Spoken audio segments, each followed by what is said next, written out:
Les Éodiens furent le premier peuple à apparaître sur la planète.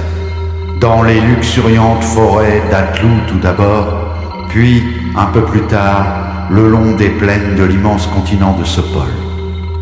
Ce peuple brave et sage enfanta de formidables pionniers, des conquérants infatigables et inspirés qui construisirent des villes, aménagèrent des routes et apprirent à dompter les éléments en inventant et perfectionnant un outillage de première qualité. Les Éodiens s'organisèrent rapidement en sociétés, réunies autour de règles strictes mais justes. Malgré la course du temps et les milliers d'années passées, il reste de magnifiques vestiges de cette civilisation merveilleuse qui font aujourd'hui le bonheur des collectionneurs fortunés et remplissent les poches des explorateurs et des pilleurs de tombeaux.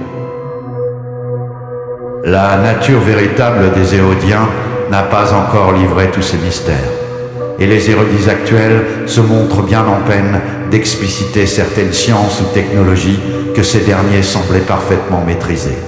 Ce sont eux, par exemple, qui transmirent la maîtrise du feu et le secret de l'acier, l'art d'utiliser les énergies brutes de la nature pour incanter des sortilèges, ainsi que la maîtrise de la navigation.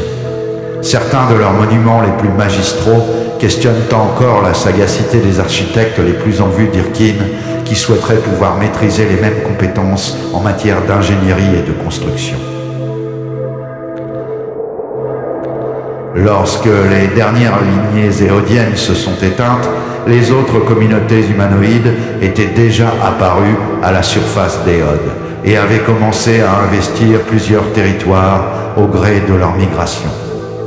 Lorsqu'elles rencontrèrent ce peuple hors du commun, il était déjà trop tard, car le courroux des divinités s'était abattu sur les Éoliens, les condamnant à une disparition certaine.